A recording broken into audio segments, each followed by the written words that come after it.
Welcome back, everyone, to The Deep Dive. Today, we're really getting into something intense. David Goggins' Can't Hurt Me.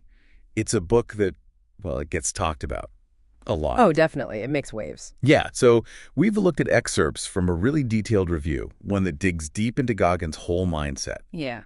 And our goal here, our mission for this deep dive, is to pull out the core insights for you, especially if you've ever felt, stuck.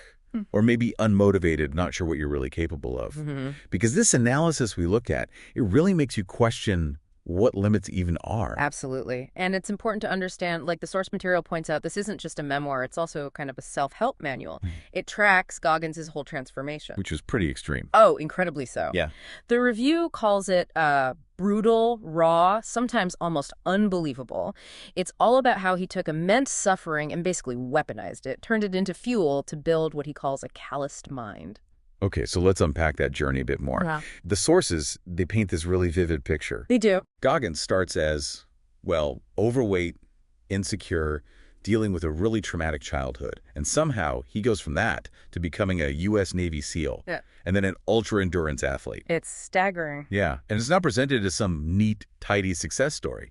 The analysis really stresses this is about raw self-creation, just forging himself through pure will. And what's so fascinating, I think, is how he doesn't just tell the story. He really distills it. He pulls out these actionable philosophies from his own pretty extreme experiences. Right. He makes it, or tries to make it, applicable. Exactly, showing how he thinks you can apply these principles. Which brings us right to the heart of it. The first big lesson that jumps out from the material is the 40% rule. This seems absolutely core to Goggins. It really is. The idea is basically when your mind is screaming, stop, I'm done, you're actually only about 40% spent. The mind gives up way before the body has to. That's his argument. And the review gives these intense examples. Goggins running for miles on what turned out to be broken bones. Right, during SEAL training, Hell Week, those ultra marathons. Stuff that just sounds impossible. Yeah, it's a very visceral way to demonstrate that 40% concept, pushing way past perceived limits. And that connects directly, I think, to the next big theme, lesson 2. You must embrace discomfort. The analysis really hammers this home.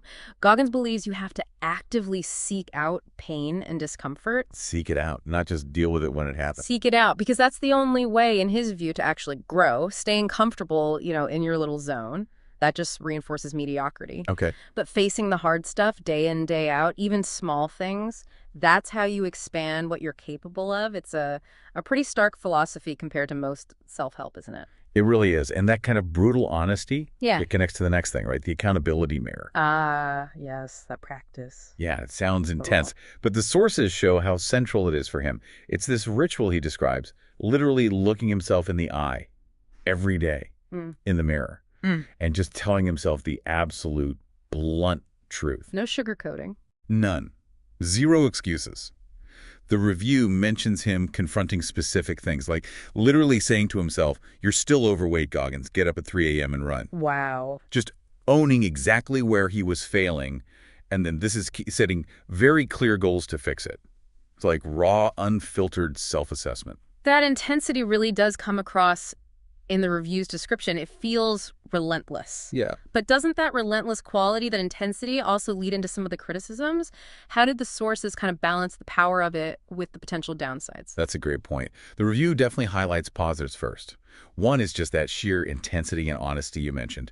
Goggins lays it all bare. Failures, trauma, self-doubt is not hidden. Right. Second, the book is apparently packed with these practical challenges. Like each chapter ends with a direct call to action. So it's not just theory.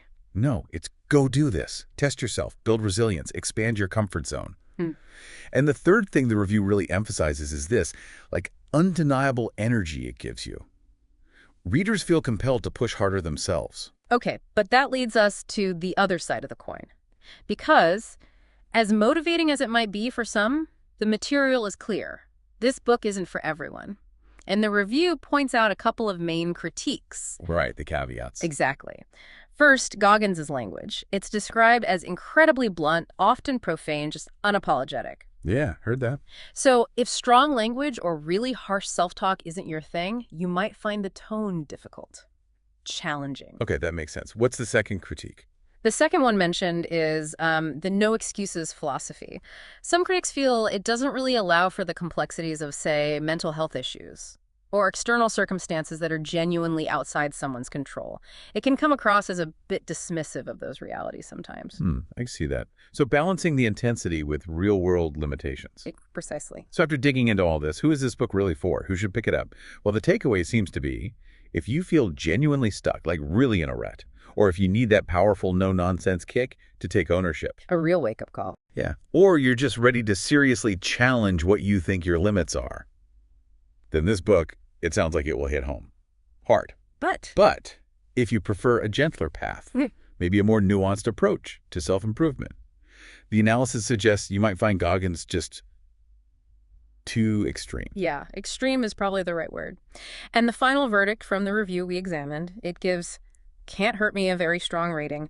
9 out of 10. Wow, that's high. It is. It's described as, yes, motivating, sometimes shocking, but absolutely guaranteed to make you ask yourself, have I really been giving my best effort? So, wrapping this up, what does this all mean for you listening right now? Goggins' message, as we've seen in this deep dive, is fundamentally a challenge to what we perceive as our limits. That idea that we quit too soon. Exactly, that we often stop long before we're truly done. So as you think about this, the source material left us with 3 pretty provocative questions to consider. Okay. First, what challenge are you avoiding right now, specifically because it's uncomfortable? Second, what's the story you keep telling yourself about your own limits? What narrative have you built? And finally, the big one.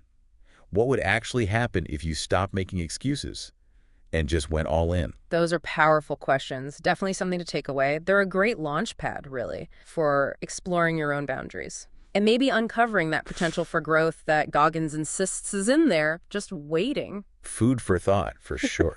Thanks for joining us on The Deep Dive.